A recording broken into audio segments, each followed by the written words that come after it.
Chef is here. He came and now Chef call once, he'll join back. He said, give me a call once you guys are there. It's now live. I'm actually just tagging you. You can pass that on, Chef. Okay? Just a minute.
Garima ma'am, should we start? Yes, is Chef there? Good afternoon, Chef Bhatia. Thank you. You can pass that on, Chef. Yes, we have nearly 100 Yes. participants. Am I audible? Yeah, Chef, you are. Please switch on your camera. Oh, great. It's on, it's on. Okay. So let's start. We are on live. I've already shared the link with you on your Facebook Live. So if you could just look at it, and if you want to share it further, you can do that. Well, let's talk today. It's about talking now. Great. I'm sure you have better parts of technology. I think I'm still related to onions and potatoes. Let me manage that, and I would see a bit later. Thank you so much for coming. Fantastic. Thank you so much for coming, Chef. Fantastic to be here. And Saurabh, who connected, and whilst we worked together about some time back. Great. So we are talking about the most interesting thing in my life, and I think everybody's life. Chef, wait a moment. Let me introduce you to our team members first. Okay, so we have Chef, Dr. Chef Professor Garima Prakash, who is our Dean at Vatel Hotel and Tourism Business School. So, ma'am, he's Chef Nimish Bhatia. Hello, Chef, and thank you so much for accepting our offer to be here. Your insights and your talk are going to be really benefiting for all the students and the attendees who are a part of this webinar. We have nearly 100 people already signed in, and we are really grateful that you could take out time to be with us. No, it's perfectly all right, and I always believe that when you talk about subjects which you know, you increase your knowledge also. So it's fun and enjoyment for me also. Great, wonderful connecting. And Chef, we have our Director Vatel, Mr. Lauro Guidon. Sir. Hi. Joining us today. We are really pleased to have you, and I think it will be a very interesting afternoon spent with you. So I don't know you personally, unfortunately. I feel like I've missed out on something. So I hope today I'll be able to catch up with this only. So thank you again for being here. We welcome you. Thank you. Wonderful. Great. So, Chef, before we start, thank you, everyone. Thank you for the attendees who have joined in. We are hoping for more attendees to join in. Let me give you some introduction about our guest speaker for our Celebrity Chef Week for today. So, let's start with a small introduction, though it's a long 2-page introduction, but I've tried to compress it as much as I can. So, finally, I get to meet my mentor virtually, though, but feels great to have you, Chef. The one who taught me from basics to molecular stuff. So Chef Nimish Bhatia is popularly known as Chef Bhatia in the industry, and the food lovers, and 3 decades of association with culinary F&B management, leadership management, experience in the leading world-class hotels and restaurants, and had a progressive and challenging career. He has been a part of 25 of the India's biggest chef in India 2016. Apart from his global gourmet journey, he was the corporate executive chef for the Lalit Suri Hospitality Group. He has spearheaded about 11 five-star deluxe hotels, palaces, resorts, and project hotels and pre-openings. He has been instrumental to spearhead many F&B concepts, restaurants, and events. Many of the flight kitchens, theme kitchens, and interactive kitchens, and ethnic kitchens too. Chef Bhatia has organized trainings to develop chefs and operational practices, food safety management with HACCP and ISO 22000-2005, food cost management. He's skilled in modern culinary trends, extensive kitchen operational knowledge with a proven track record of working constructively and collaboratively with direct reports and others to achieve maximum result. He's too much into pre-opening and pre-opening of restaurants and consultancy and all. But what I know Chef Bhatia, it's all about he can't live without cooking. So he's an award-winning chef and a respected leader, which approach to business based on a foundation of participative management coupled with an excellent strategic, technical, and operational and service skills. He has also been a part of Foodistan, where top Indian and Pakistani chefs represented with NDTV Good Times and have done many short sessions and short demonstrations of these kinds. He's very connected with people and received a lot of recognition, one of which is the eminent La Chaine de Rôtisserie, which is the most reputed gastronomic society globally, awarded with a couple of medallions also from them. IFCN World Chef Society awarded him Culinary Greatness Award. That's by Chef Charles Carroll, World President WACS, and he's also won the top of all culinary leadership awards in 2015 by Chef Gudmundsen, World President of WACS, for his contributions to the Gastronomic Society. Now he's mentoring as a consultant, hand-holding F&B ventures, hospitality, restaurants, eateries, and he has projects in USA, India, UK, Asia, and around the globe. Chef Bhatia is on a mission to reinvent Indian cuisine for a world palate. As Mr. V. Sangri very rightly calls him a three-way Nimish. So whatever ingredient you give it to him, he presents it in totally three different textures with different flavors, different appearances. So it's all out of the box. A mentor, an idol of many chefs, including me. I'm lucky to have an opportunity to learn the basics of cuisine from him, be it preparing up a buffet dish that starts from very basic veg au gratin, and it goes down to molecular gastronomy, choufrou, and techniques like these. Chef Bhatia will speak on his journey about being a chef and will also share his knowledge on progressive cuisine. I request everyone to post in your questions in chat box or Q&A section displayed at your respective screens. Chef Bhatia, we all are eager to hear it from you about your journey as a chef, but we'll first have a look at a small video of yours that we have prepared. Chef Sunil, please. Yes, please, just give me a second.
Chef, your backlight.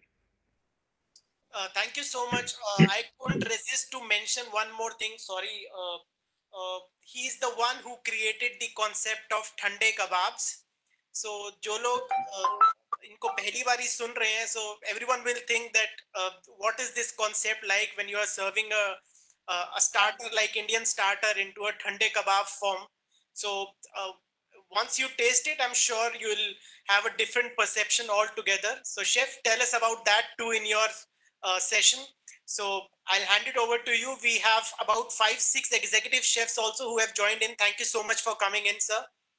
Chef, over to you. Please tell us about your journey as an executive chef and your journey as a chef, starting how you have started your career and what all it takes to actually be or actually reach to a level of a chef like you. Over to you, chef. Thank you, Saurabh. I think very overwhelming introduction, and memories are always delusional, and this has rewinded my times. But fantastic, thank you. Great to have connected with you all. I would talk about. Am I audible? Yes, Is that chef. okay? Yes. Yes, chef. You're audible. Okay. So I will start about food, and we're all connected with food. We all eat food, and we have personal opinions about food. We have love for food in different manners, whether it is the mother, the grandmother, the wife, the commercial cooking chefs, the kings and queens, and the rakabdars, and those era, or whether when the human race started, the first requirement was food and water, and and we take inspiration from Mother Earth.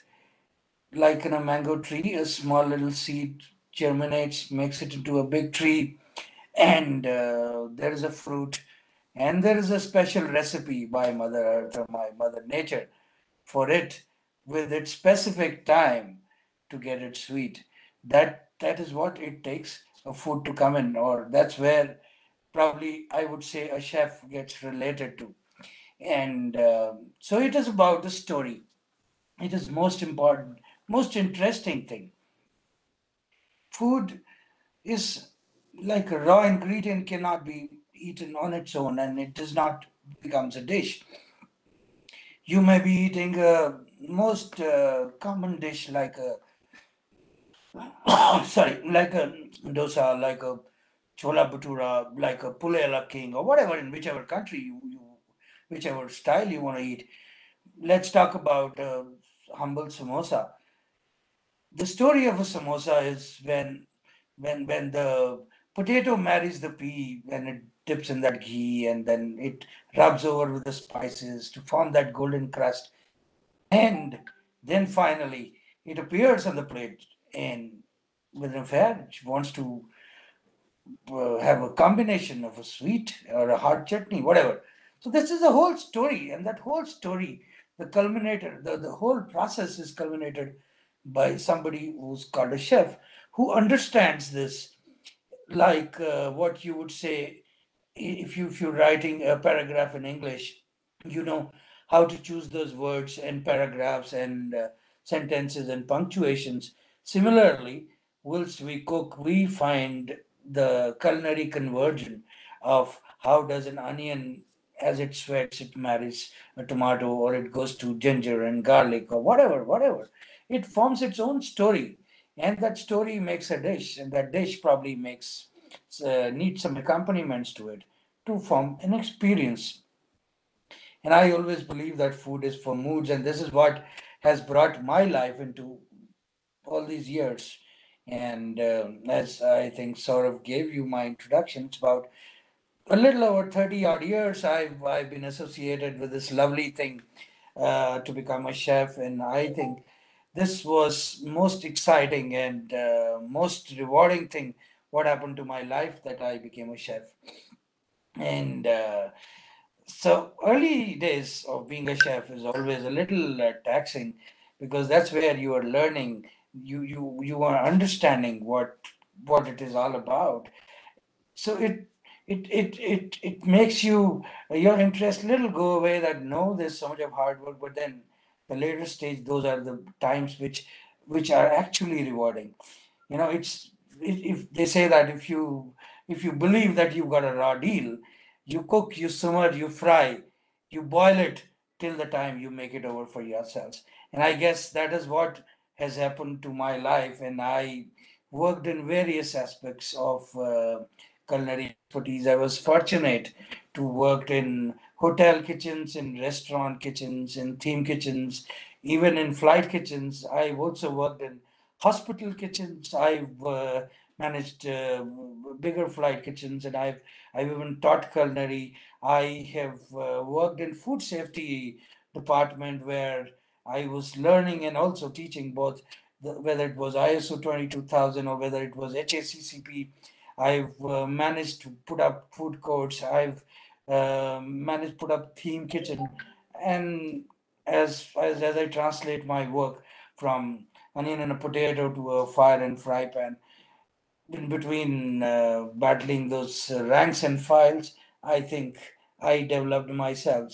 And I often believe that you don't need crutches to walk if you can fly.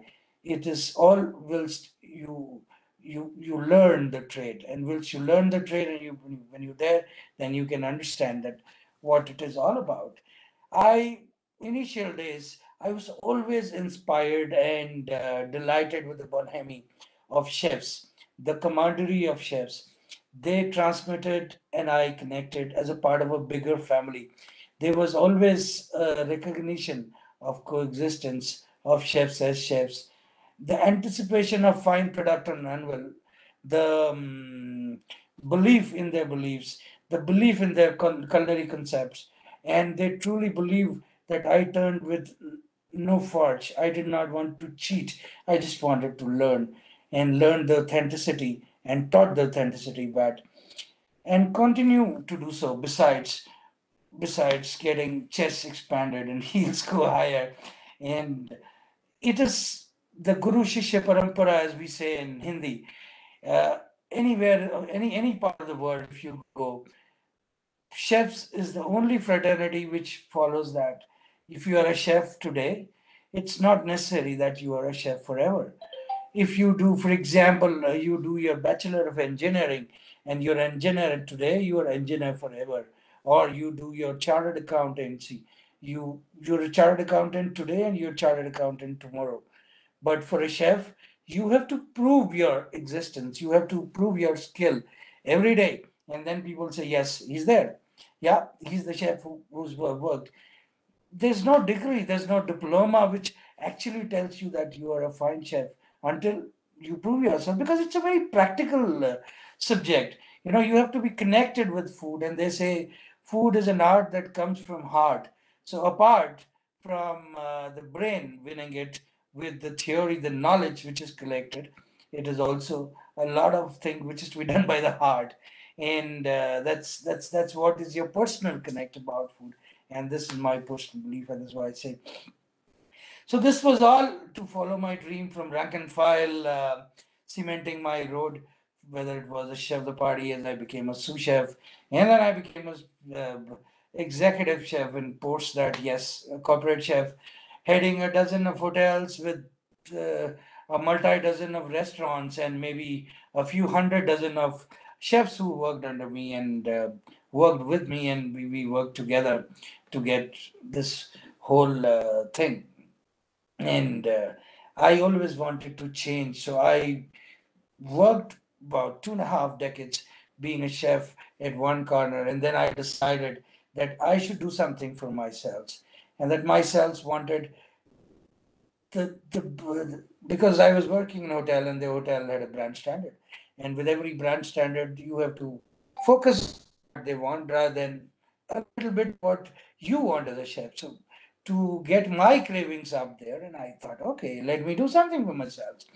And the reason the etre, I opened a restaurant for myself, and I called it Nimishary, and I practiced what I wanted, be a progressive little food. And then after a couple of years, I said, okay, I need to move a little further more, and I need to explore the world. the world of food, the world of chefs, and what's happening. So I started this new journey some time back where I consult, I mentor, and whether it is Europe, it is America, Central Asia, India, or uh, any part, and I consult and I have restaurants today. I do my research on food, and so far in India, I've done about 39, close to 39 regional Indian cuisines, and I'm on the speed to move further to go to the world. So all this, yes, the story sounds interesting, but it was not easy. It was, it took a while. It took 3 decades, and a lot of hard work to cement this slushy, muddy part. But the only thing, what I think was intention, the passion to be a chef. I always believed to be a chef, you have to be a little mad in your thought, madness in your thought to get in there. Living up to checklist is always very good, but beyond that is what is your equity. Beyond that is what you can do it for yourselves is what I think is my roadmap to be a chef. I always feel that positivity as the background of reality is a great driving force, but as the backdrop of passion, it is the success wagon. Especially if you want to be a chef, because that is what has really helped me. And passion or desire pushes you, and it gets your makeover. You don't even know what you were and what you are now, because it is a combination of your passion and work you put in together. You become a chef, and that's what made me a chef. It may be a big writing on the wall or the progress you do, but at the end, it is this is what which creates. So this is more or less of me, and let me talk about self being a chef along with a little bit of progressive or modernistic cuisine, and why modernistic cuisine, why cuisine, and why being a chef. So all these questions put together have certain answers, certain questions in their questions, And and chef, I'll add to it. What is aspect cuisine? So if you could just talk about that cuisine also, how does it different? How do you differentiate it from a progressive one?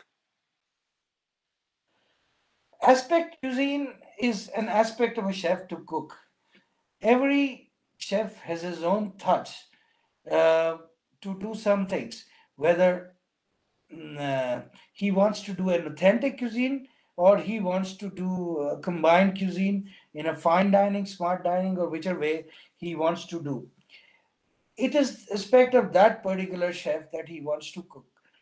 For example, I want to cook a brinjal, or I want to cook a potato.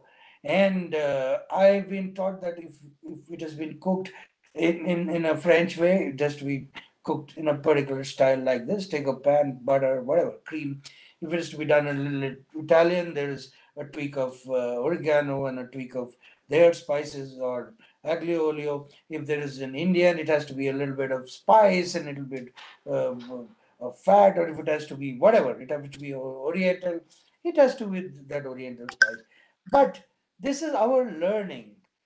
This is our learning as one, two, three, four, five, six, as I say, in a chronological order, or A, B, C, D, E, F, G, H in a chronological order. But what is the equity of a chef as a chef?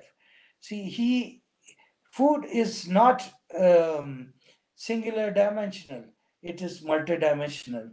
It is not a painting that you admire that and you say it is wonderful, it is only good to look at, but there's a lot of depth in food. It is a very sensuous journey. Food is all about connecting various senses, and that is the sense of also a chef which gets connected. It is not just sense of taste, it is the sense of smell, the sense of um, eyes, how do you look at it, the sense of touch. You feel the food, and most importantly today, the sense of your co-diner talking about similar food. If you two of you are going to eat in a restaurant, and you order two different dishes, and this food comes to you, and and your food is still on a wait, and your co-diner's food comes in, and he says, "Wow, this looks fantastic. Your gastric juice is about a little more fried," and you said, "Yeah, it really is very good." Or if he says, "It is not very good as it used to come in this restaurant always," you would eat it. If even if you like it, you would say, "Yes, actually, there's something which has gone wrong. This food does not taste as good." So it is also your co-diner's experience. How sensual is food all about? So this, if you want to combine senses, and there are some successful formulas, which are recipes which are written over generations, and they are successful formulas. They tell you that how a pizza should be a pizza, how a pasta should be a pasta, how a butter chicken should be a butter chicken, or whatever in that matter, how a sushi can be a sushi, or whichever formula. But if you have to create your own formula, you do not want to follow. You have to have your knowledge, of course. You need to write the right ways, but you want to change as an aspect of a chef. Why can't it be an aspect cuisine? So I derived, and I in fact started calling this cuisine. What I cook is aspect cuisine. This is my aspect of cooking. And so this is an aspect. My aspect of cooking could be different from somebody else. Abhijit was talking yesterday, and I heard that he was talking about Caperberry and his restaurants. He's done wonderfully well in terms of Mediterranean cuisine. But he has his own signature to do some things. You cannot be just falling on certain things but which you've learned. You have your own styles and signatures. That is your aspect. That probably is Chef Abhijit's aspect of cooking. Today, my aspect of cooking calls me aspect cuisine for me. So this is what I hope I answer your question, Saurabh. Yes, chef. Yeah. Yes, yes, chef. So, chef, tell us So about progressive cuisine. So, a lot of students of ours, when they are planning up a new entrepreneurial venture, they talk about fusion food. They talk about adding on molecular gastronomy bit to their food. How well it goes with different concepts, be it cuisines, be it their own theme of the restaurant. So, is it actually mandatory to infuse molecular techniques to the uh, existing menus, or will the menu still work if they don't add on that fizz to the items? I would say, just before analysis is paralysis. And jump onto the action wagon. Do not see, molecular gastronomy is not a cuisine, it is a style. It is a style which can combine into various cuisine. Do not paralyze yourselves with too much of gyan and confuse yourselves. Confusion or fusion is not the right way to cook food. It is it is always good to have the knowledge of various cuisines, and as you said, fusion, it may be redefined or reworded as progressive cuisines. Because why that? Because normal is always boring. If you eat food every day, the same food, it becomes boring for you because this is what you're eating every day. What is interesting is an element of surprise. And now, how does that element of surprise comes in? It can come with wonderful plated food. It What does molecular gastronomy do? It changes the face of the product. The the liquid becomes a foam, the foam becomes a gas, it becomes the liquid becomes a bubble, the textures on the palate changes, the textures on your eyes changes, and that is the most wonderful thing. And that is what creates that 3415. It is not 1234, and that is where you say, yes, this is what we learn, this is what is we get a kick out of it. So molecular gastronomy is like like you go to a doctor and it gives you a prescription and gives you medicine. It is always in prescribed doses. Similarly, molecular gastronomy can become a part of that cuisine in subscribed doses. If all the food is molecular gastronomy, then you don't feel like you eating a very good food. Then you feel like you're sitting in a laboratory and you're doing some kind of experiment. You're not doing that. Commercially, food has to be tasty, it has to be good to look at, it has to be sensuous, and it can attract some novel things like molecular gastronomy. Why not? Every restaurant today uses some part of molecular gastronomy to get that high. That high will will have that part of it from molecular gastronomy, but it has to have its indigenous character. That indigenous character, the larger part, would be the cuisine, the chef, the style, the crockery, the cutlery, weaving new recipes, the ambience of that restaurant. What do you call that restaurant? And the element of surprise. Because boring and regular food, you can eat anywhere. You can think about eating, making a dal every day in your house, and you say no. Why would you want to eat in a restaurant and pay money? Is because you want to eat interesting food, you want to have an interesting conversation, you want to change your moods. And how will that happen? That formula is a part when you want to create that thing sensuous. And I always say this and repeat this. Maybe you would have also heard from my saying that food is always for moods. And if you want to create moods, if you want to create senses, then the same dal has to be very sensuous. It should look as good as it tastes. And because food selling or our business of eateries is never one time, it is always repeat. We give you a bait, and that bait has to be repeated again and again and again till it becomes boring. There has to be encore. That thing has to be changed, and dressing down has to be changed. See, it's the same onion and potato and chicken and mutton and fish and prawn or whatever you call throughout the world. Must be uh, for 5,000, 10,000, 15,000 ingredients, but you see the combinations are enormous. There are so many combinations with so much recipes, and every food becoming different to each other. Whether it is taste, whether it is style of cooking, whether it is the method of cooking, whether it is the fire and ice, whether it is the way to eat and perceive at the fork level. That is what is the magic of food. And that's where I think we as chefs, we combine, you know, we combine it and we make this. They always say,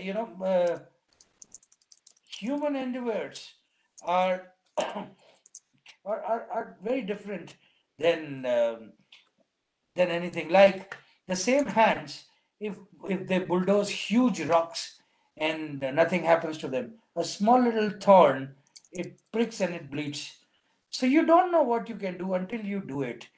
You have to start doing it. You have to combine those ingredients into recipes and recipes into dishes, the dishes finding its own accompaniments, and those accompaniments making that experiences. And that experiences could be with molecular gastronomy, it could be the cuisine, the gastronomy as it is, and finding those moods with by virtue of creating those ambiances with the crockery, the cutlery, the chef, the talks, the walks of life. And I think that's what it makes it up there. So chef, I just remembered that incident about 10, 12 years back when I was preparing up the buffet again for coffee shop with Chef Anurag. So chef came on around and chef, कब तक buffet लगाएगा? चल इधर आज molecular gastronomy सीखते हैं. So he has that thing that is currently going on, and suddenly it comes to his mind, and that aaj ye karna hai and this has to be perfect, and he never gives up till the time that dish is out with that kind of sensuousness that he was talking about, that okay, this is what I want and now we can freeze it. Otherwise we can work on it about 10, 12, 15, 20 days till the time we have already cried that okay, we are working on the same thing for the next 12 days. But now when he says okay, now it is freezed and now we have that, okay, yes, now we can go to the next dish. So it's a very a kind of a learning process too, that what the actual dish has to be like. Then he gives you a kind of lot of opportunities to actually do a lot of variation. Now I have seen him as a continental chef, but what Mr. Veer Sanghvi has double ticked onto it, that no one can beat him in Mughlai cuisine. And when I was with him, it's all about continental cuisine, and that is too of a level of a good French chef. So I don't know what to say. Chef, tell us something about the cold kebab concept. I remember one dish, kharbuze ki potli mein mast zayka. Okay, so tell us more about the concept of thande kebabs. What is it all about? Sure, I will answer this, but first I want to answer first what you said. Okay.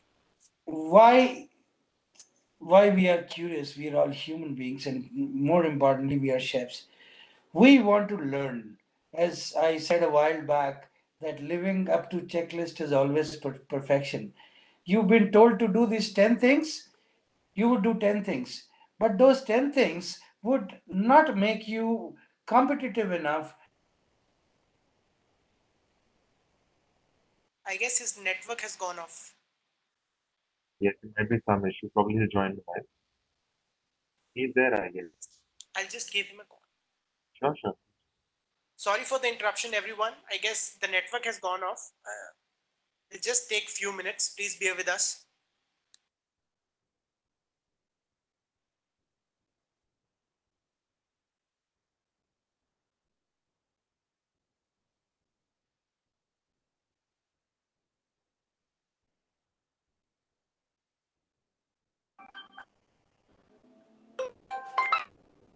Chef is back. Chef is back.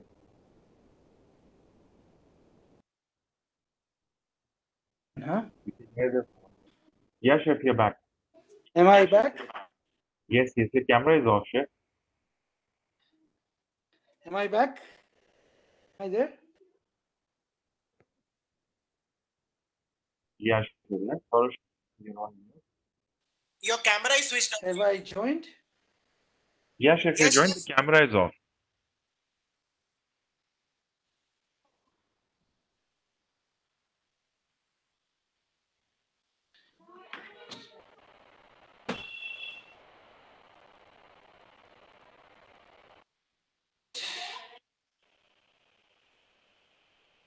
It's okay, Chef. It happens. Technology. Chef, you have joined in, but the camera is off. Chef, Am I there? camera is off. I don't think he can Oh, hear okay. us.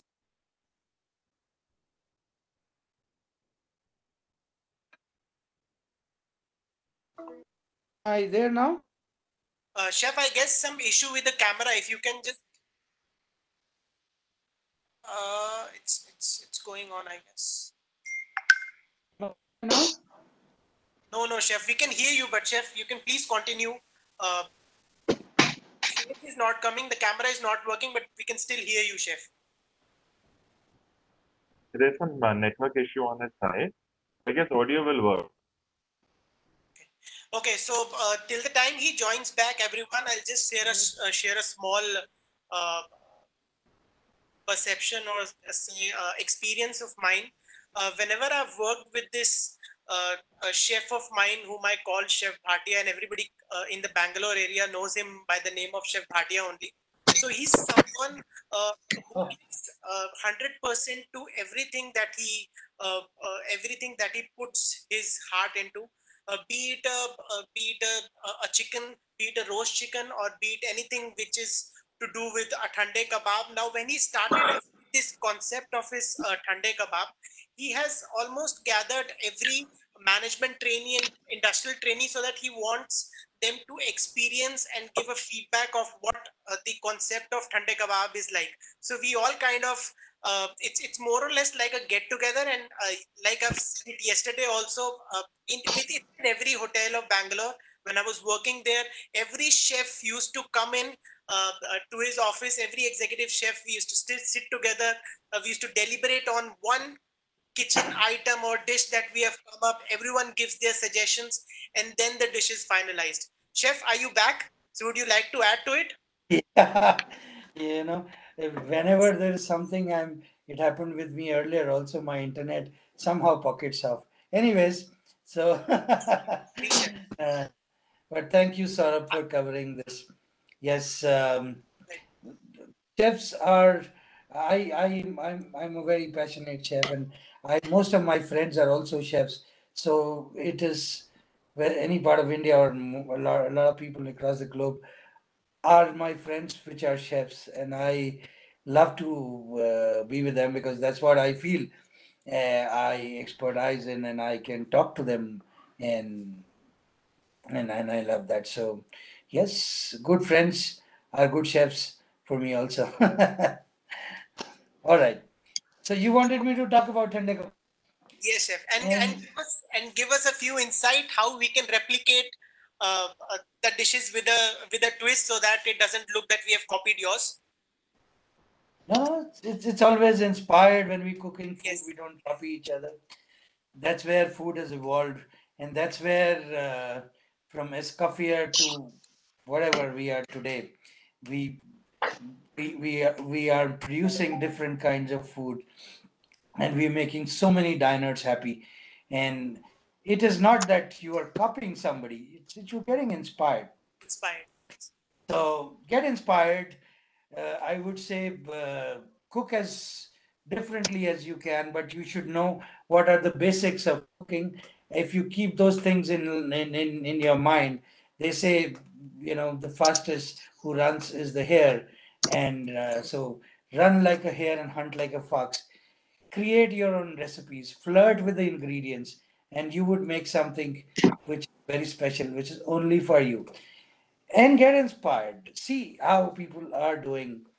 And that's what I did some time back when you talk about this Tande kebab is we have delicacy all over the world, and whether it is smoked salmon or it is Parma ham or anything which is prepared hot and served cold, and it is in a delicacy format.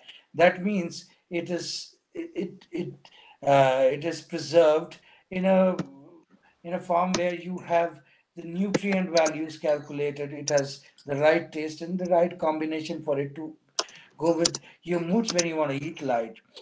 Kebab is something which we've always seen. It has to be from flames of the fire to your table, and it the moment it gets a little cold, or even if it is warm, we say no. It does not justify what it is, It has to be and five. that's what people perceive as its anticipational value.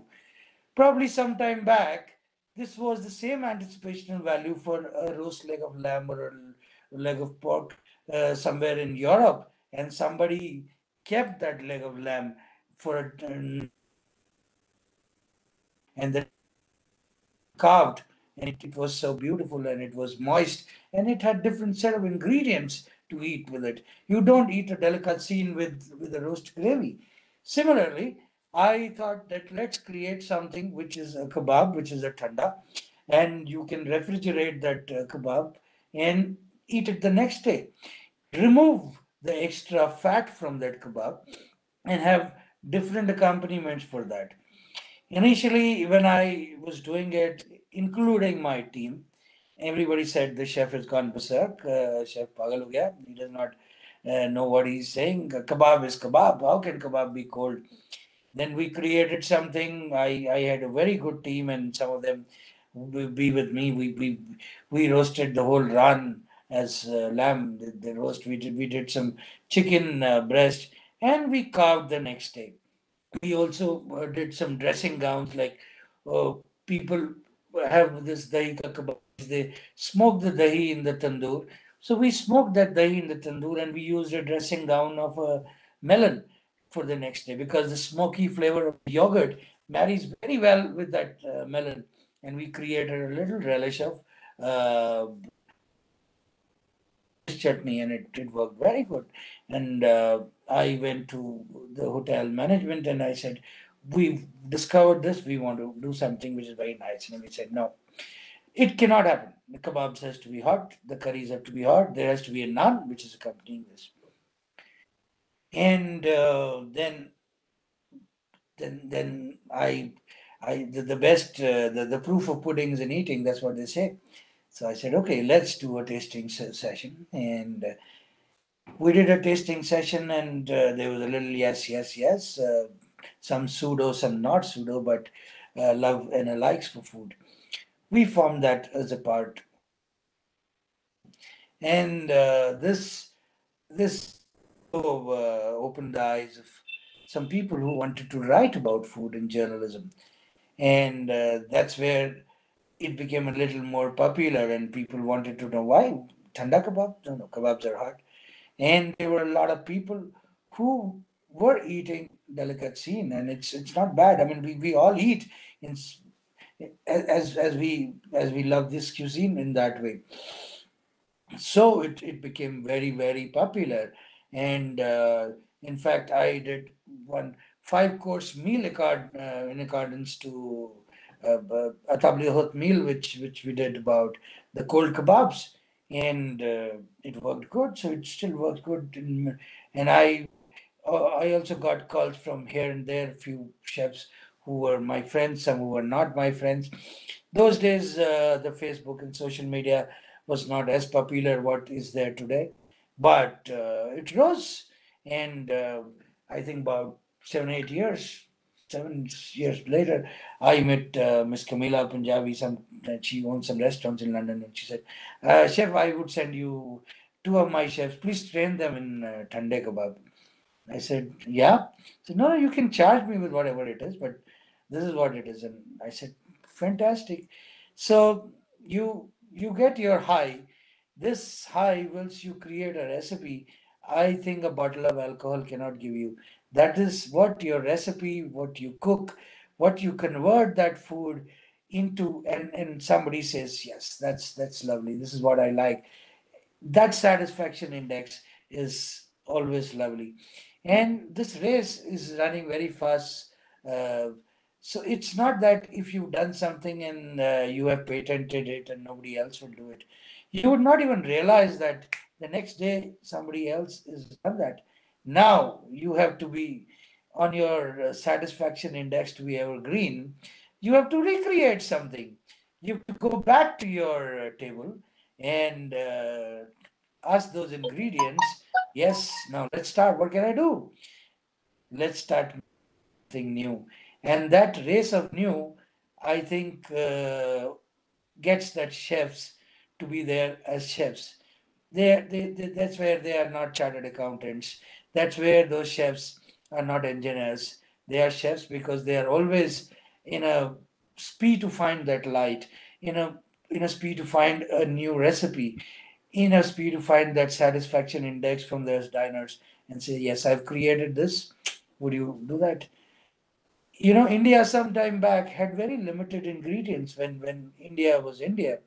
We never had tomato, we never had garlic, we never had potatoes, we never had chilies. We were only eating gourds and gourds and gourds, and we were eating yogurt. When cuisine became commercial, that is where the need of finding something novel came up. That is where a being of chef started. And I think that is where the cravings of diners also started. So we wanted to combine different things. When you wanted India is one cuisine, there was always Indian cuisine. Then there was a North Indian cuisine and a South Indian cuisine. Then there was probably East Indian cuisine and a North Indian cuisine and a South Indian cuisine. Then it became a Rajasthani and a Gujarati and a Marwadi and a Kashmiri and a Bengali cuisine.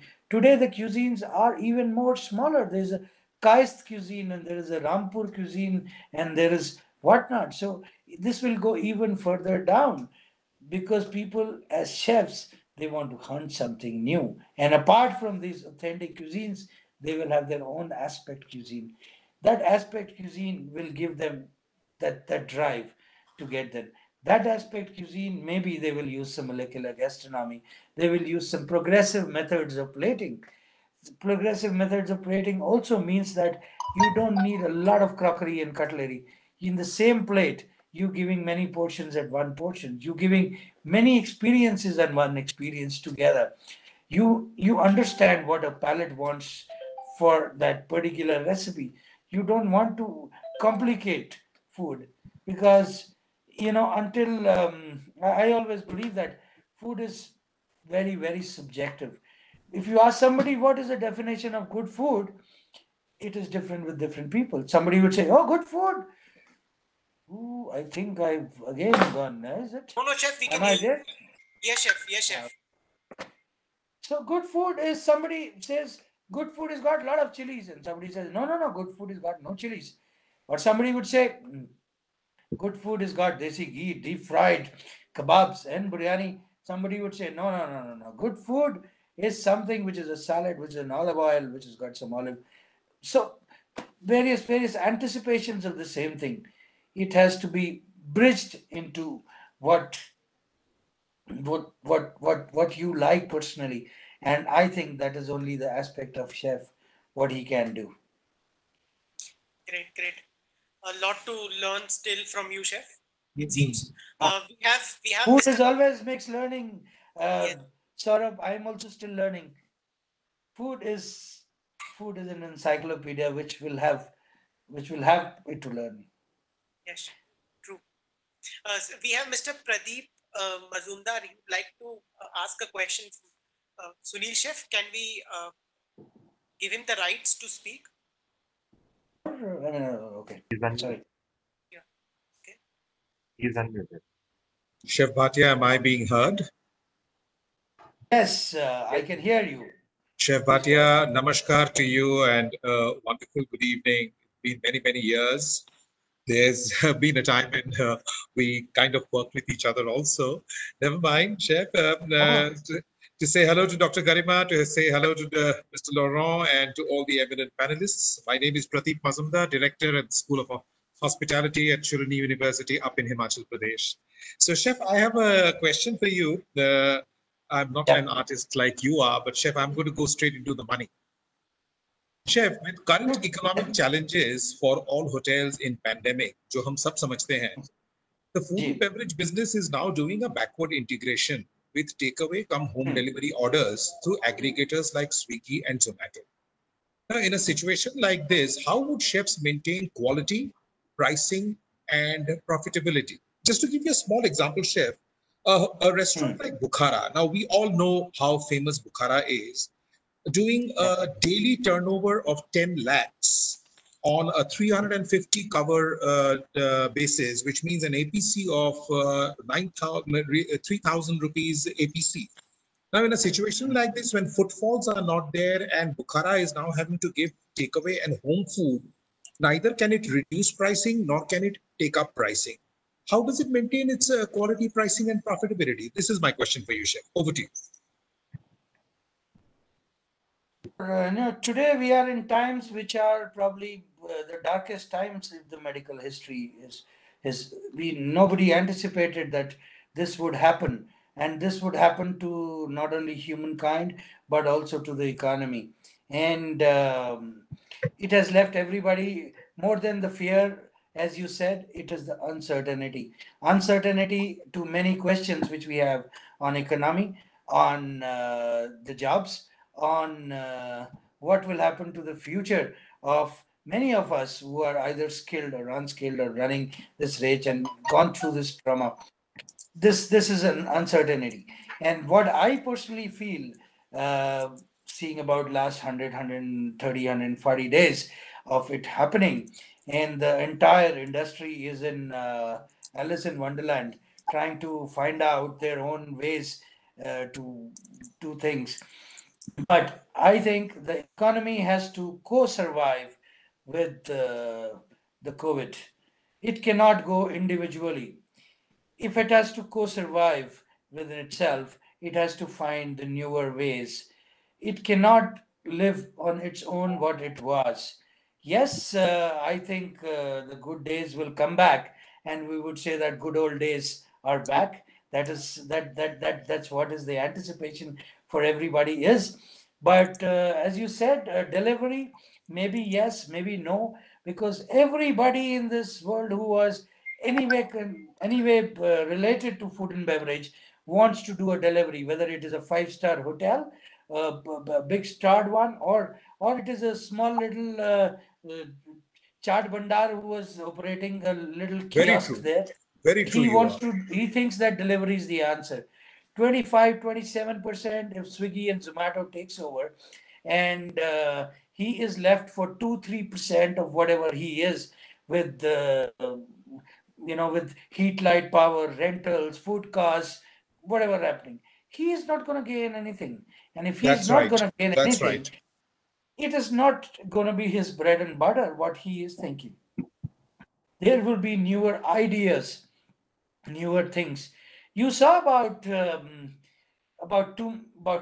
no, I would not say 2 months, about a month back, or I realized about a month back, Tata has come with something called as Tata Q, and they are like ITC packets which are on shelf life. Fantastic! You don't need a delivery. ITC is gone. Instead of doing their dal bukharas, they are doing their galati format. The Kohinoor from Delhi is started something which does this. There is this your good old 100 years old Chola Bhatura wala from Delhi, Sitaram Divanchand. I heard he is doing a retard packing things. Oh, fantastic! That is a new world. I'm not saying that is how it is, but everybody has to find their way to do business, and every person who is associated with it has to find way to it. Hotels would not pay you salaries because they are not earning. Airlines are not operating because they do not get passengers, and there is a lot of danger of COVID happening. So it has to co-survive. We have to find newer ways. I am also in one mind to think about that what will happen. So as our industry is, I think each of us know which parameter we stand on, and let's find our new normal, new way to do things. Yes, we have to do business. As a chef, I know only to cook, so I don't know literature. I don't know accounting. I can only cook. Now I have to find somewhere I can make my food commercial. So I will have to find my own way. And yes, hygiene will be always on top now. People will see it with an extra magnifying glass, and Yes. even if Yes. they have little knowledge, they would want to see that with the extra dressing gown. So there has to be things. There has to be, like they say, a brew has an aroma, and even before the silence, even before a silence of a bomb or a noise, the the noise is echoed. It is heard. That is how it is. We are in currently a situation where the whole silence has to be re-derived, and this is what I have to say. Thank you for such a balanced view, Chef. Thank you. No, thank you so much. Thank you I'm so much, sir. glad we've connected, but I'm sorry not able to connect. Maybe I will. We'll Anyone with questions, please, if you'd like to ask directly to Chef, please post in your questions or raise the hand. We Chef, have Mr. Bhatia and Mr. Varun who want to ask questions. They are unmuted. please. Mr. Bhatia, you are unmuted. I can hear You can you. ask. Yes, yes, yes, we can hear you. Sir, please go ahead with your question.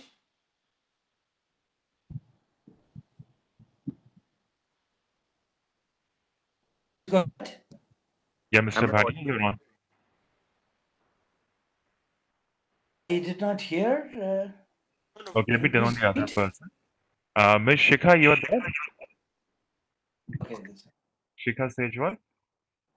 Uh, yes. Good morning, sir. I'm a student from the Mothers International School, and I wanted to ask that how did you started your journey of being a chef? Like, as I'm a teenager and I want to be a chef, so from where should I start? Love eating food. thank you, Shikha, for the question. Eating food, you will slowly get addicted to it. It's a passion, and then you will ask a question that, okay, I was eating this. Was it a potato or an onion? Did it have a sugar or a salt? Was it fried, cooked, baked? And then you will have your cravings to learn that. And once you finish your 12th and graduation, and I'm sure there are all educationists sitting here from Saurabh to everybody, they have a culinary school, so they would guide you, right, Saurabh? Yes, chef, for sure. All right. Thank you, sir. Any other question, chef? Good evening, sir. Am I audible? Yes, yes, you are audible. Yes, sir. Good evening, everyone. So, sir, my question is that I have recently begun my career in this hospitality industry, and it's been 4 months since the pandemic has taken over toll all over the world. So, what is there you have for all the new chefs coming into this industry? Like, how should we go through this pandemic, or how should we take it? And there are many students who are just going to graduate, or who were just going to graduate in like another 1 or 2 months. So, what do you have to say to all of us? Thank you, sir. You are in making. You are in a making of a career hotelier or a career chef, a career food and beverage manager, whatever you aspire to. Do not worry about the results. I think when I started saying, I spoke about a mango tree where the seed has a special recipe by Mother Nature. It takes its own time to cure it and make it sweet, and it hangs on that tree to become sweet. It is a time. You cannot make that mango become sweeter until and unless that recipe is followed. For you, you are just 4 months in hospitality. Give it some time. Learn. This is actually the time. This is one industry which can actually not shut down. You can have Well probably said. Very well many said. luxury industries which can shut down. Eating out, I don't think so, can ever shut down. Hotels, rooms can never shut down because people will never stop traveling, will never stop eating out.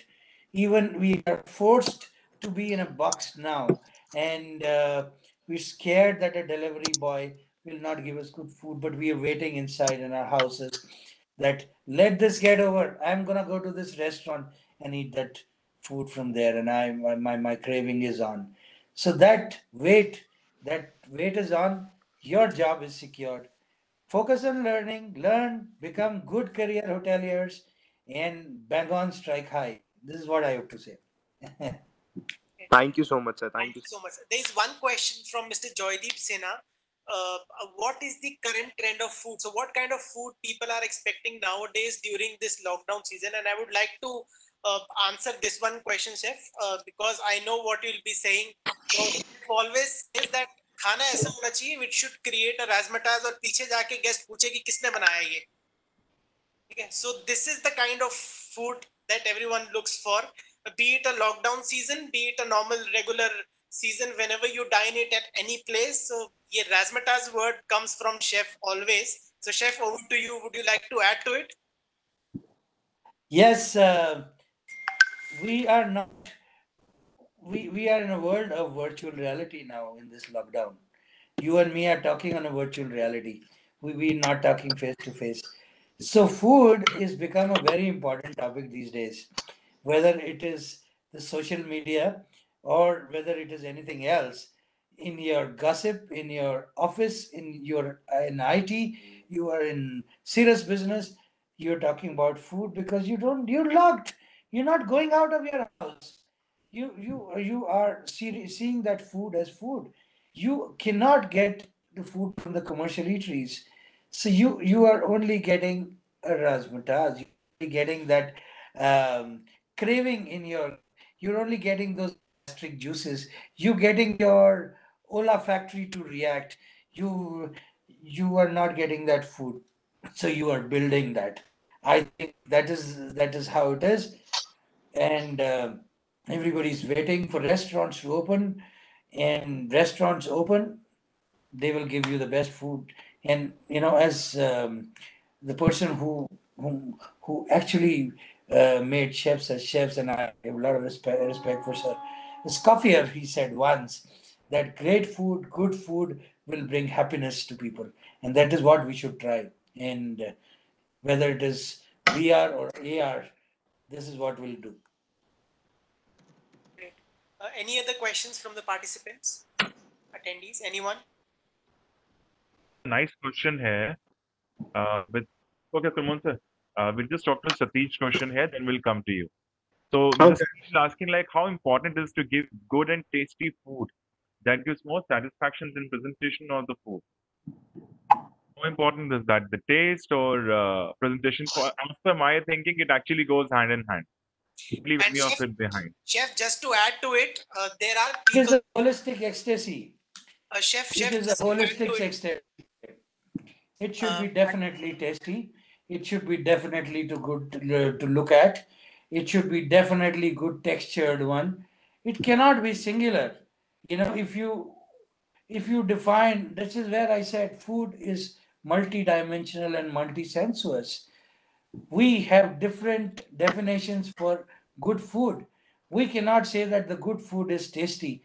There is no parameter in this world which can say tasty. My taste parameters would be probably fried, garlic, chili. I would say that is tasty food. Somebody else who would say that no, it should be less salt, olive oil, granular, boiled.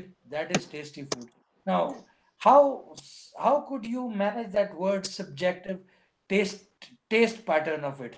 Taste is very illusionary matter. You can take a group and you can have, okay, this is a particular taste for people in India. Let's go further down. This is a particular taste what happens in Delhi. This is a particular taste what happens in North Delhi, East Delhi. Now, let me also add a little bit of texture to it.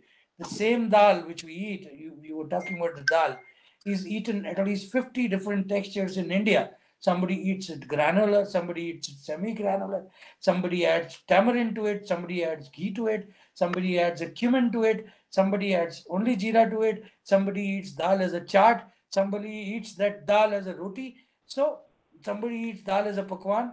How can you define that? That is what is the equity of a chef. That is all. The chef is not only a chef who's a commercial chef, a, a person who's preparing that food. It may be your mother, it may be your wife, it may be you yourselves who is giving a hand to that fire and ingredients for that culinary conversion. I think that is what will give you answer to your craving. Taste, yes, it should be tasty. chef, I get to also hear it from a lot of people that Indian food is Indian food. Don't make it continental food. So don't try to do so much with Indian food that it loses its identity. So it can't be plated like in a modern way, or what? There are two questions and two answers within your own question. You said why Indian food cannot be made continental food. Is Indian food Indian food? Well, you should not talk about fusion. I also do not appreciate fusion. It is not good word. But it can be progressive food. Progressive food does not mean it is continental food. It means that you are trying to give the accompaniments, the condiments, the relishes, the meaning, the story of that food in that particular plate, right? So yes, certain countries in Europe they were they were giving that kind of plating where they were saying 12 o'clock vegetables, 6 o'clock potato, 12:15 the sauce. You know that was conventional food. Today, progressive Italian food is also there. There is progressive French food, which is also there. There is progressive Japanese food also is there. That does not mean that food has become European. That has become English. The originality of that food still remains. It is the way you want to present your food that it looks good. It makes sense that the right combination of things happen. You go to a traditional Indian restaurant and they have 10,000 things in their menu. Okay. It is up to you to find what is the best pairing. Right. For example, you go with friend, wife, partner, another two people. Say, okay, let's order one veg starter, one non-veg starter. Let's order one dal, one curry, and one roti, and that's it. Now, is that what is answering craving for everybody? Somebody may like spice, somebody may not. Somebody says that somebody may not like mushroom, and you order a mushroom dish for him. He says, "Nahi, wo maza nahi aaya. There's no taste in that." So, what is the fault of that restaurant? It is giving you 10,000 things, and you are wasting. So, one pot of dal makhani If you two of you go, you may not be able to finish, but still you are paying for that. So will the restaurant reuse it? No, it will go to the garbage. Do you want to increase the carbon footprints there? No. Then what? Then you want to have limited portions. You combine, you find your own way of things. You have 60 gram of dal. You have a small roti. You also have a potato. You also have a paneer. You eat a meat. You also have a little chicken. You have a starter. You have a small piece of fish. So you make your own combination of plate. That does not make that food continental. That is the wrong way to say. I mean, the right way to say is that food is progressive, or that food is aspectly made for you. And if you are making that food today, that is what is happening. Why there are more and more of Indian so-called restaurants opening across the world, where yes, other cuisines are also very popular, but a lot of Indian cuisines are opening with progressive Indian food. Why? The answer is you can choose what you want as a diner. As a chef, you can portray. There's no need to put that salt and pepper on that table, because you have to have that trust in that chef and say, yes, he's cooked that food for you. And if you say he's cooked seared fish with lemon and butter, that seared fish has got a lemon and butter. If you say that is an Amritsari fish, Indian authentic, you describe also what is the batter and what is the thing you're giving, and you're giving smaller portions. Anything in smaller doses gets that craving high, makes you feel more satisfied, and that's what is our profession demands, and that's what they say. The proof of pudding is in pudding, you know, And keeps and the that's gastric flowing. how. Anyone else from the panelists or attendees would like to ask questions? Kulwant sir had a question. Can I go ahead? Sure.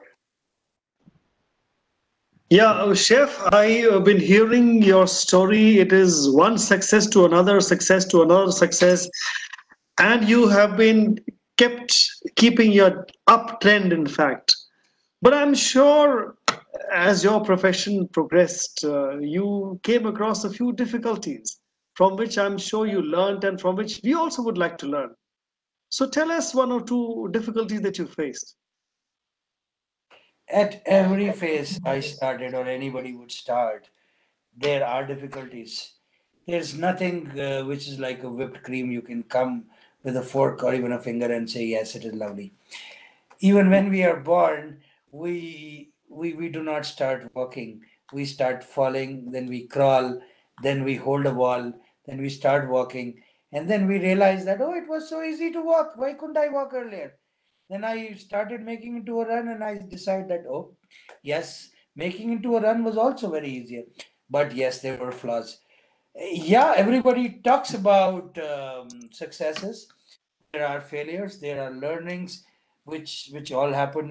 It starts from day one, and I a born chef my from my mother, or from childhood. I learned this at every step. Whether I was cutting an onion, I had bleeded my hands. Whether making mince of the chicken, I had also punched in my fingers. And I whether it was I did various cuisines. Okay, so I my initial interests were into cold kitchens, which we called as garde, and I wanted to learn that. And I actually did not even know that a variety of lettuce or a variety of cheese or a variety of dressing is available. And and nowadays the mayonnaise was also whipped with hand. There were no electrical whippers.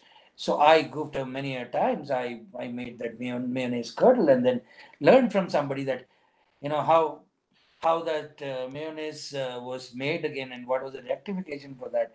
Then I wanted to cook Indian food, and I actually joined Indian restaurant, and I had achieved a particular uh, designation where people said that learning is not at this stage, and I said, why not? I mean, I want to learn, and I wanted to learn the Indian food, and whether time I was putting a roti, and that roti used to drop. Now we have very talented and professional chefs. I think about 30 odd years back, or 28, 27 years back, if I had to drop a roti down in a tandoor, there was a hot rod behind my neck. And he said, "You bloody drop that roti. Until unless you pick that, there will be another hot rod on your neck, which will be put back." So there was hard learning.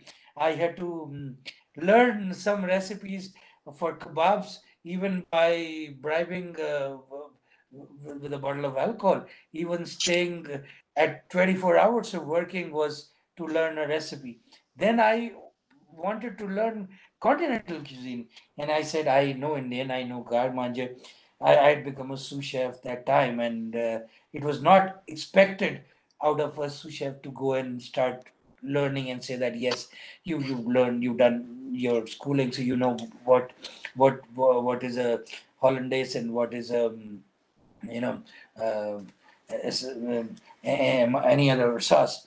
So I started learning, and why it, and the first question, somebody was heating a tomato over split fire, and I said, in Indian format, we boil it and we remove the skin. Why do you think you burn this? Because you talking about Mexican cuisine, ये विलायती है इसलिए ऐसा हो रहा है, Indian में तो ऐसा नहीं होता.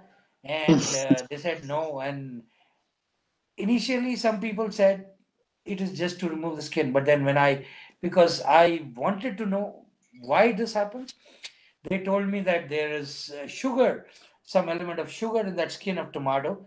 Whilst we burn that tomato, so it caramelizes the tomato, and the juices do not go out, and that tomato is very tasty.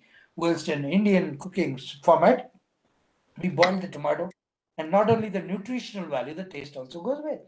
So that, there were all this learning, the learning to create the flavor, the fiesta, and the feast. I did not know. I had to learn every time. I had to also, there was one time, as I was talking about learning this European cuisine. I had already done a couple of years in Indian food, couple of years in Western food, and I was holding a position where my company wanted me to hold that. After finishing about 10, 12 hours of working here, I went this side and I said, I want to learn. So they told me, okay, when the shift gets over, you cook for us. Whether it was, cooking of a steak, whether it was cooking of a pasta, or to know the doneness of the steak, and whether it was an aglio olio of a pasta, whatever. So whether it was Espanol or whether conversion of the Espanol into brown sauce, I learned that hard ways, and that's where I got married to hotel industry first, and I think my wife came much later. Post that, even there, and I was opening a Asian restaurant, and I was the executive chef. So I said, how will I open this restaurant? I do not know about this cuisine. Yes, I know how to eat a sushi. I know what is a teppanyaki and a teriyaki, whilst I eat as a diner, but I don't know how to cook it. So I had 5 expat chefs there. That time, there was a Japanese, there was a Vietnamese, they were Chinese, and so they taught me. I learned from them. Post their duties got over, and it was for myself. I dropped many sushis. I burnt many dosas whilst I could make a dosa. I dropped many rotis to make that roti correct. I burnt many chickens and lambs to have the perfect barbecue. I worked in butchery for a lot of time, which a lot of chefs do not want to work in butchery and prep. This was for my personal growth, and I thought, until and unless you know the ABCD, you cannot make what you want to do. If you do not know what is the cut you want to cook, you cannot cook. So you should understand that what is the yield. As a commercial chef, you should understand what is the viability of that particular cut of meat which I am cooking. So it is a very good connection, and that's this where is a learning, and you fail many a times. when I started my own restaurant in Nimish, and I had 5 course, 7 course, 9 course, and 11 course meals, and everybody told me that I'm an idiot. And it 11 course meal in Indian context nobody eats, and you should have simple a la carte. That's what it goes going. And believe you me, the most selling food there was a bon vivant. What I was selling was a 7 course meal, and that's how it was.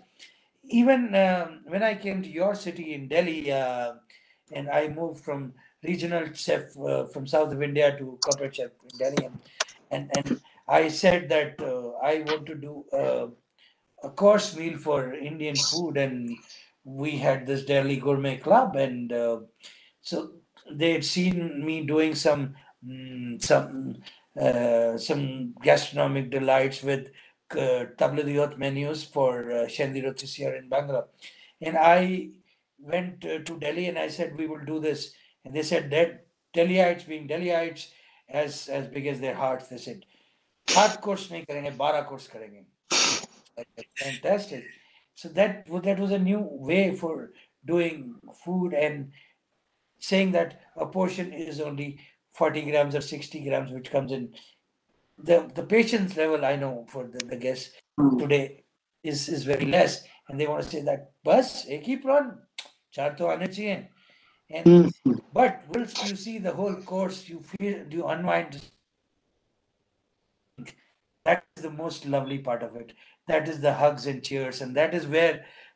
And initially, when I was doing in Delhi, my guy who was in Tandoor, and I wanted to do a pork rogan josh, he said, मेरे तंदूर में सुअर नहीं बनेगा. I'm a Muslim. It does not happen.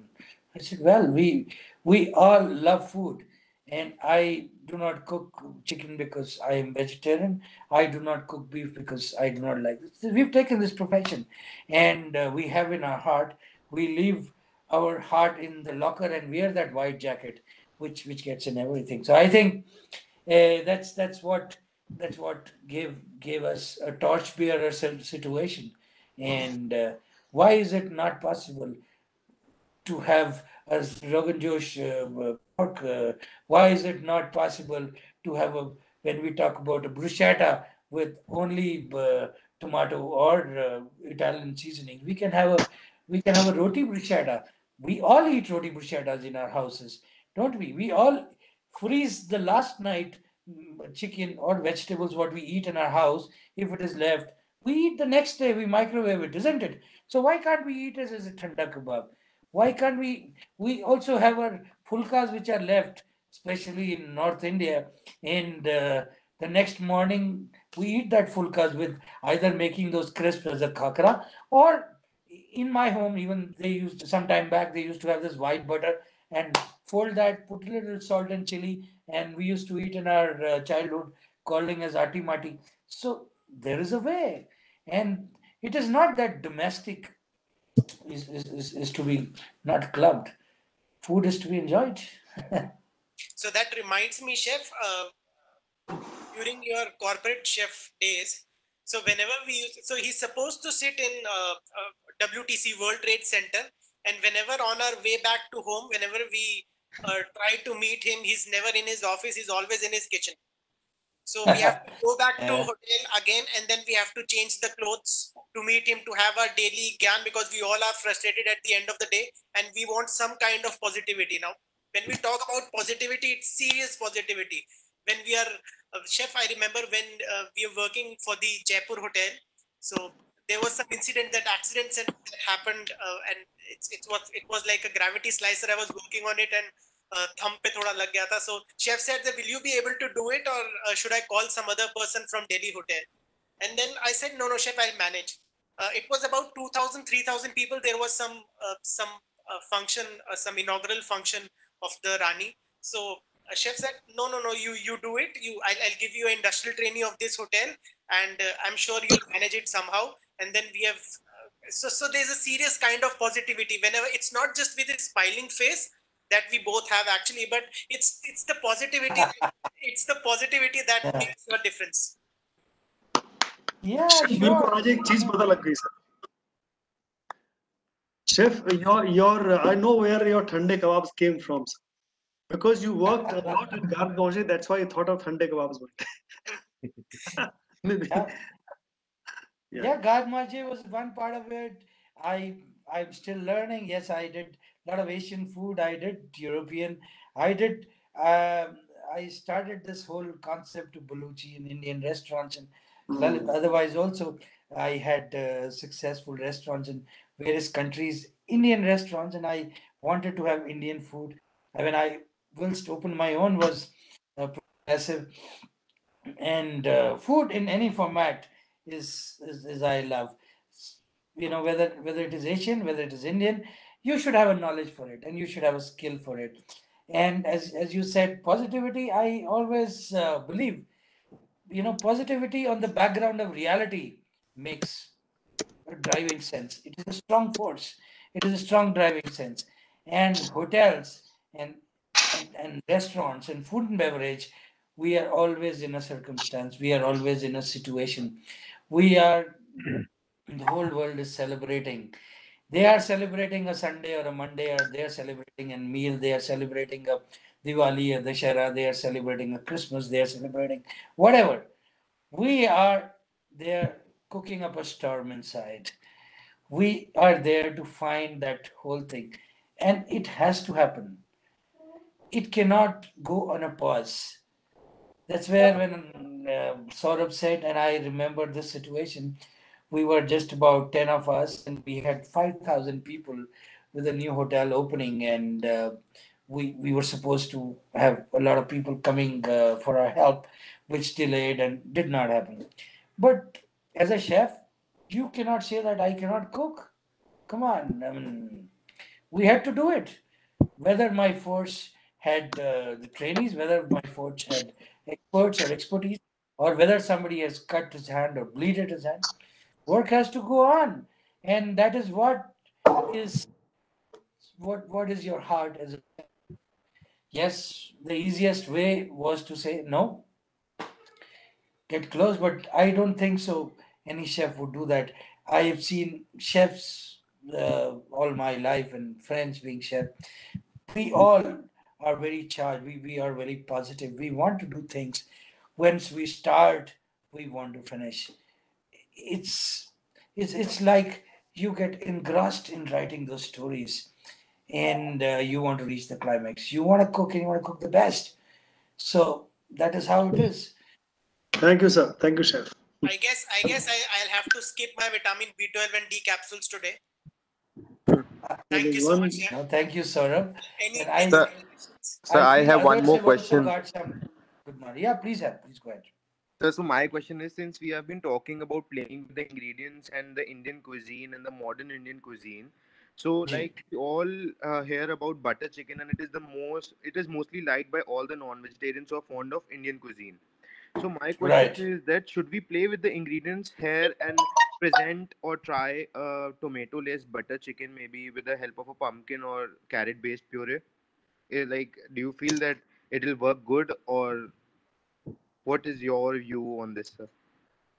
Why we want to change your nomenclature? Call butter chicken as butter chicken. Call your chicken with pumpkin or white, whatever you're creating, you call something what it comes out to. What you know, nobody in this world want to reinvent the wheel. Yes, they want to diversify that wheel. They want to put that, uh, you know, they want to put easier things to that wheel so that the wheel rolls faster. The butter chicken can be more tastier. The butter chicken can be well presented. The butter chicken is something which everybody craves for. And that is what is butter chicken. You want to create something which is white, you want to create something which is with pumpkin, call it something else. And if people like it, that would be a success story. You know, for example, uh, um, uramaki. Uramaki is a sushi which comes from Japan, which was one of their most popular sushis other than the maki. The maki is rolled, you know, outside inside, and this is inside outside. And when it reached USA, the American market, they created something called as the Boston roll and the Californian roll. Today, people do not want to have, lesser people want to have uramaki. They want to have a Boston roll or a Californian roll. That is not Japanese, but it is redefined. Of outside, all of us would have had that. That is what we love, because that is what is got the new craving for. The tikka masala in Europe are more popular than our butter chicken. I was opening this restaurant in Los Angeles, and Indian restaurant, and I was told, "Chef, आप सब कुछ change कर देना. Do not change our tikka masala recipe, because that is what is popular for them." So call what is there and recreate. And food is all about that recreation today. If you see about 2-3 decades back what food was sold and what is sold today, I think there are enormous number of dishes which have come, which has been created by chefs and people who sell food. Everything is not inherited. Everything is not Akbari or Birbali or something which comes from a Raja or Prince's house. There are a lot of dishes which have been created today in those restaurants, and we all relish those dishes. And that is those dishes which we celebrate. I think, in my personal opinion, you should not touch butter chicken and say that I will make white butter chicken. Thank you so much, sir. Thank you so much. much, sir. Should we wrap up, sir? We have just one last question from Mr. Prateep. Waiting for a while now. Prateep Majumdar. Chef, I think I really need to say a huge thank you to you. आपने एक बहुत बढ़िया बात किया, Chef. You know, you just cut across all religious lines with your mention of the white jacket. When you talked about vegetarian, non-vegetarian, beef, suar, मेरे तंदूर पे सुअर नहीं बनेगा. Young students who are attending this webinar, if you have heard Chef very, very carefully, keep this in mind for the rest of your lives, ladies and gentlemen. You have entered a particular industry where you need to cut through religious biases. And Chef has put it so beautifully. Chef, it really has touched me a lot. Just wanted to make that comment. But Chef, और एक चीज मैं आपसे पूछना चाहता हूँ. In recent times, and this question, I think, will be fairly relevant for the youngsters. In recent times, we have seen a movement of chefs becoming director food and beverage, becoming FBM, food and beverage managers. In earlier times, it never was. But nowadays, we see a lot of chefs after about, let's say, 10, 12, 15 years of being chef, they are moving towards becoming non-chef and becoming FBMs. Why suddenly this trend has come through, Chef? Absolutely right. I never personally became, though I had opportunities to become a general manager and move that side. I always wanted to be a chef as a chef, but industry is changing. People are changing. The most important thing, the patience levels of people are changing. The patience is very less. People want to run very, very fast. They want to eat a capsule of knowledge rather than absorption of that knowledge. Even if they get there, and they become an executive chef as soon as they become an executive chef, because the demand in that industry for a skilled person is very, very high, and the competition is for the food is not between good and bad, it is between good and good. If A is making food which is good, B is also making food which is good, C is also making food which is good. So now if everybody is making good food, how to get better than that?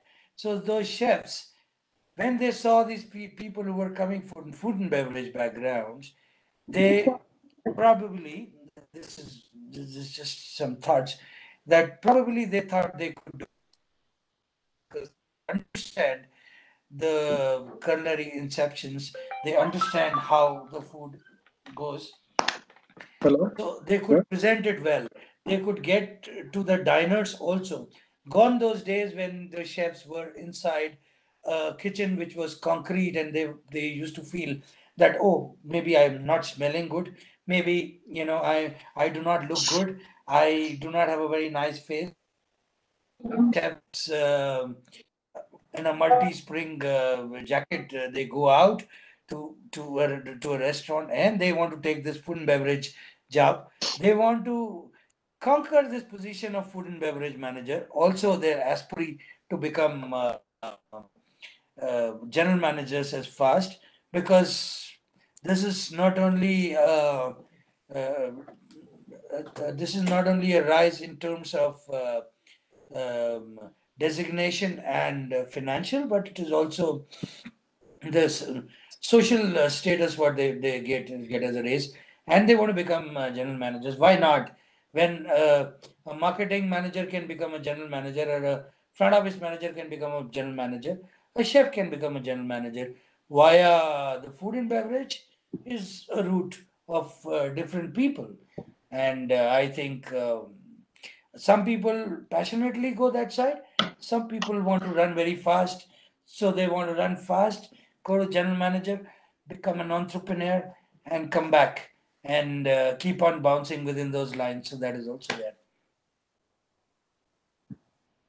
I hope I could answer your question. Yes, chef. Yes, chef. Should we wrap up the session? Yeah, sure, chef. I guess all the Thank you questions so are much. Thank you so much, chef. If it was not very boring, why not? No. It was really inspiring, chef. I'm glad that I could get to meet you in person, uh, virtually though. But Or yes, sort of. it feels great, chef. We have already had a conversation over phone, and I've always insisted that whenever you come to Delhi, we have to meet. We have to meet. But somehow we couldn't manage to get the No, time sure. in line. Thank you so much, chef. Garima ma'am, would you like to say some closing? I would just like to thank Chef. It has been a great listening to you, Chef. And everybody, including the panelists and the attendees, have taken a lot of food for thought. And it's really our honor that you have been able to come and spend some time with us. And we would really like to host you once you are in Gurgaon sometime. Do visit our campus, and it will be really, really a great honor for all of us. Thank you so much, Chef. Thank so you. much, chef. Thank you, sure. Thank you so much. Just to mention a small announcement, tomorrow we'll be having a session at 9:30 a.m. So we have Chef Sujan Sarkar, who is a chef of Rue San Francisco, Chicago, Columbus, Rue New Delhi, Palo Alto, Bar Bar, and New York. Bar at the New York. So he'll be talking about food styling and planning of menu. So please join us tomorrow at 9:30. We'll send you the link. If you don't get it, please mail us or follow us on Instagram. We'll share the link of joining. Thank you so much for coming, everyone. Thank you so much, Nimish chef. Please be in touch, chef. Yeah, sure. Thank you, everybody, patiently listening. And I hope I could add some values there. Yes, And any question, post that. If somebody didn't want to ask there, they can write to me referring this. I would love to answer. I'm at nimish@chefbhatia.com. I would love to answer any question. And I would say to these young aspiring chefs and career hoteliers, focus, love your profession, enjoy, and I'm sure you will reach there. and I can see, chef, a lot of executive chefs are also listening very patiently and been there from the very beginning since we have started at 4 o'clock. So thank you so much, chefs, for coming. Thank you. Thank you, chef. Wonderful. Thank you. Thank you, Chef. Thank you so much. Bye. Thank you, chef. Thank you, Chef. Thank you. Bye-bye. Bye. But